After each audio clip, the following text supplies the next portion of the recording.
I have to tell you this, Miss Shima. I sat straight up in my chair when you said what you said. And it was a comment to the effect of the Canadian governments don't trust Canadian citizens to do the right thing and don't trust Canadian citizens to act responsibly. Right. I'd like you to just expand on that, please. Let's make this the subject that we talk about. That was quite a statement. Got my attention, and I'll tell you, it got the attention of more than one listener who sent email about it. So please share your thoughts with us. Well, I think what happened in Canada is that we Canadians generally believe in the government to take care of us.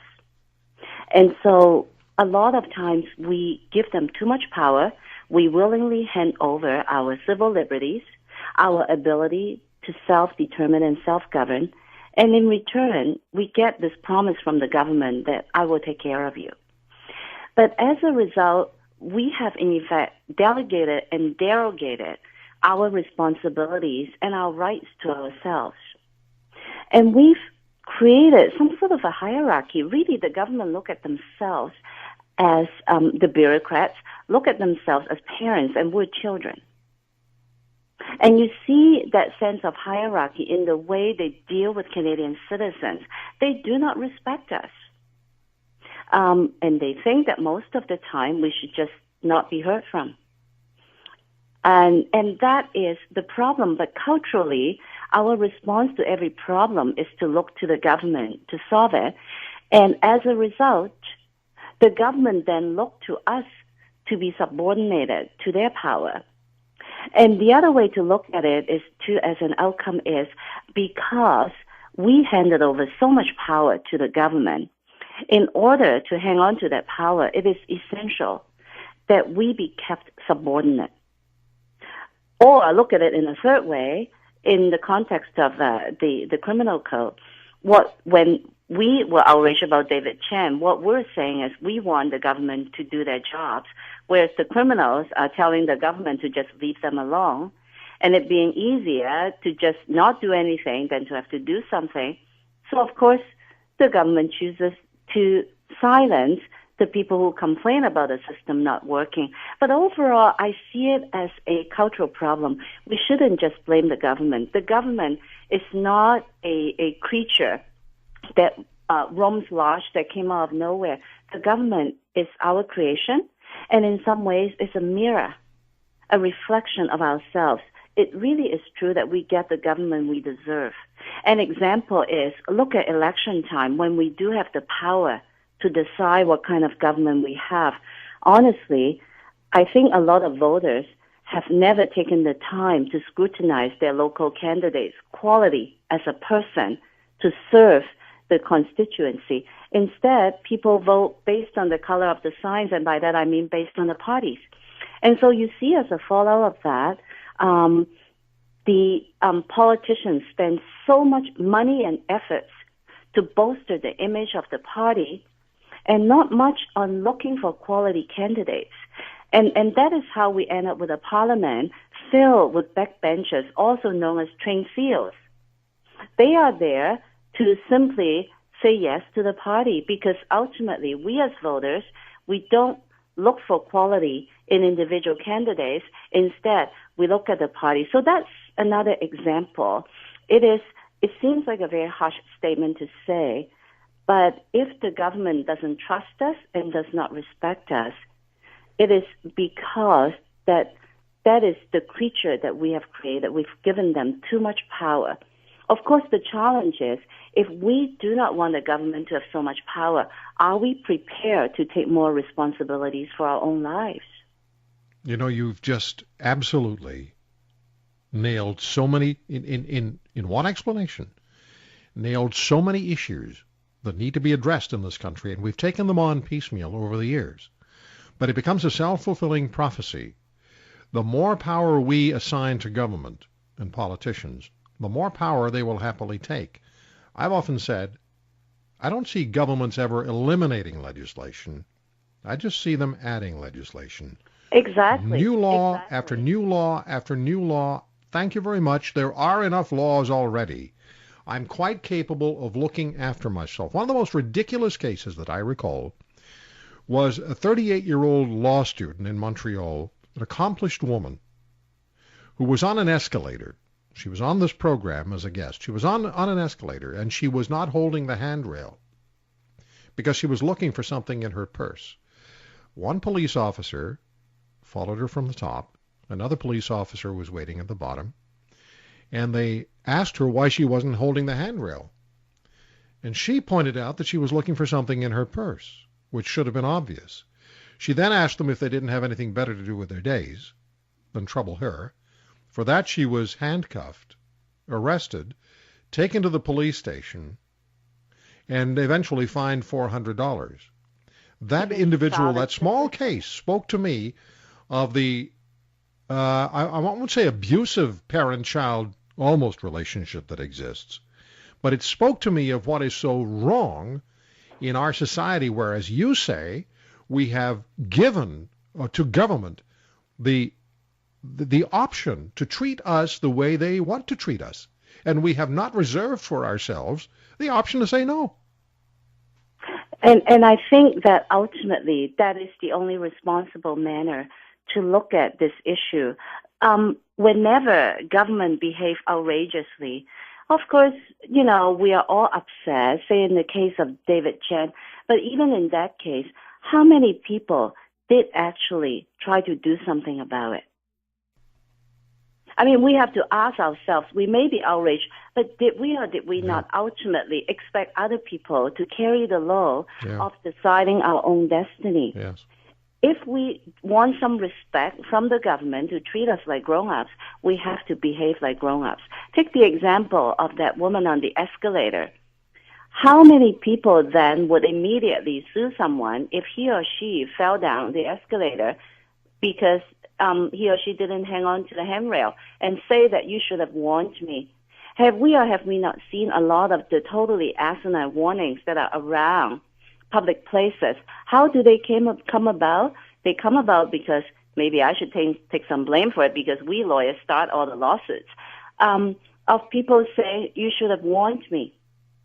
That's why, that's probably, not probably, that's likely why, that is why some schools have banned playing with balls. Well, banned the children playing with a ball. Right, because a grown-up got hit by a ball, got hurt, and thought that, well, we've got to eliminate it. I can't get hurt. Well, sure you can. You can get hurt crossing the road. Should we eliminate walking on the street? I guess so. And I say that only partially facetiously, because I don't know what level we can possibly. I don't believe we've reached the maximum yet, where we actually will turn around and say, I don't know if we will actually do that, where we say no more. Ms. Shi, can you stay a little longer? Yes. Okay, let me take a quick break, because I want to come back and talk some more with Chi Kun Shi about this. Toronto criminal lawyer, and as you know, making the case that we have ceded our right to self-determination, as it were, to governments who then treat us like children and don't have the respect for us. And how often have you heard on this show when I've said that politicians too frequently put the party before the nation? You heard it over and over. Well, there was a classic example when I had a one-on-one interview with Brian Mulroney when he was the Prime Minister of Canada. Still, this goes back to 1992. And I was just really a couple of years into my talk show career, and I kind of maneuvered the Prime Minister into the interview. Didn't want to give me an interview, but I left him no choice. I'll tell that story another day. But it was what Mr. Mulroney said to me when I pointed out to him something that Ms. Shi just said, that we elect people at the constituency level. Some of you remember the story, no doubt. We elect people at the constituency level, but when it comes to them representing us, it doesn't happen, because they bark and they clap in unison as the leader of the party and the party whip tell them to bark and clap. And by the way, if there's a member of parliament listening in who takes exception with what I just said, 1-877-399-9898. You take exception with what I just said? That MPs really are just doing the bidding of their leaders and don't act or think independently? My guest is Toronto lawyer Chi Kun Shi, and we're following up on a comment that Ms. Shi made last weekend on the show on one of our segments, that governments don't trust us, and she's expanded on that we're just like children. They treat us like kids because we let them. We give them more power, and so they treat us the way we allow them to treat us. Robert sends an email to roy@roygreenshow.com. Rob from Vancouver. Roy, I profoundly applaud what your guest has been saying. She is so right on target. If our current conservative politicians were to walk even 50% of her talk, we'd have a much, much better country. Chi Kun Shi is my guest on the Roy Green Show on the Corus Radio Network. Ms. Shi, 1992, I'm interviewing Brian Mulroney, the Prime Minister of Canada at the time. We're sitting across a table from each other in a suite at L'Hotel in downtown Toronto, just the PM and me. And the point I make to him is that Canadians are getting fed up with electing members of Parliament at the constituency level and having that member of Parliament simply sit in Parliament and do whatever the Prime Minister tells that MP to do, regardless of what I, the constituent, may want. That MP is beholden to the member of Parliament and not to the Prime Minister. He did two things. First, he talked about how hard members of Parliament worked. I still have the tape. And the second thing he said, he was tired of the bitchers and complainers. Well, that story Roy, made national headlines. Roy, I think that ultimately we, again, as voters, have to look at ourselves. How do we treat our MPs so that they behave that way in Parliament? And I think that we send them the message that the image of your party is more important than what you actually do and what kind of a person you are. Because we have to ask ourselves, since we always say that politicians are such opportunists, why would they ever do anything unless it gives them a good return?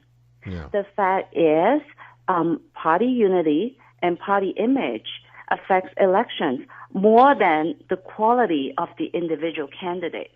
Yeah. We don't ever reward people for honesty, especially if that honesty means telling us something, a tough message, say that the pantry is empty and we may have to raise taxes.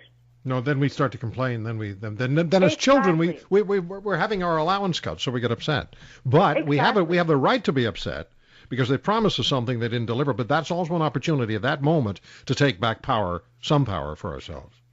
Our MPs no longer have voices in Parliament because we didn't give them a voice. We give the voice to their parties, and They know it. They know that ultimately their fate is actually tied to the party, not to us. That's our fault. We don't ever spend enough time to scrutinize what they do as an individual, what kind of person they are, what do they say in Parliament, what do they stand for, and hold them to account. Yeah. We don't. We'd be better off in this country if we elected 20 or 30 independent members of Parliament at every election. Absolutely. But we wouldn't do that because we'd have to do some homework and figure out who these people are. And in a dynamic where only about 60% of the electorate bothers to vote in a federal election and as few as, high teens, low 20s vote in municipal elections, you're right. We get what we deserve. Well, and really, the issue of voter participation is not hard to resolve, but I don't believe any sitting government has any incentive because incumbents do so much better. Again, for electorates who don't want to spend the time to scrutinize issues, you just vote for the incumbent. Otherwise, why don't we just issue $20 tax credit certificates to each person who shows up to vote? Make it 25 and I'm there. Exactly. You know what I'm saying? But that will never happen. You know what I'm saying when I said that? Make it 20. We always want. Let me take it. We have we have less than a minute here. I want a 10-second comment from Dan in Alberta. Dan, 10 seconds. Go. Roy, I just would agree with what your guest has been saying, and I think that the whole culture of depending on the government to look after us, it relates to the bullying, to the firearms that you talked about. We've just totally given away our own. We don't want to take any responsibility whatsoever for any of our own actions, our own safety, our own. So Dan, you agree with everything Ms. Shi has said? Oh yes, you absolutely agree with her, sir. I thank you for the call, and I've got to go because we're out of time. Ms. Shi, I thank you. It was when you said that last weekend, it really just struck me that this is something that we have to follow up on, and you have so eloquently pointed out what the issue is, and I thank you for taking the time. Thank you, Roy. All the best. Bye-bye. Chi Kun Shi, Toronto lawyer.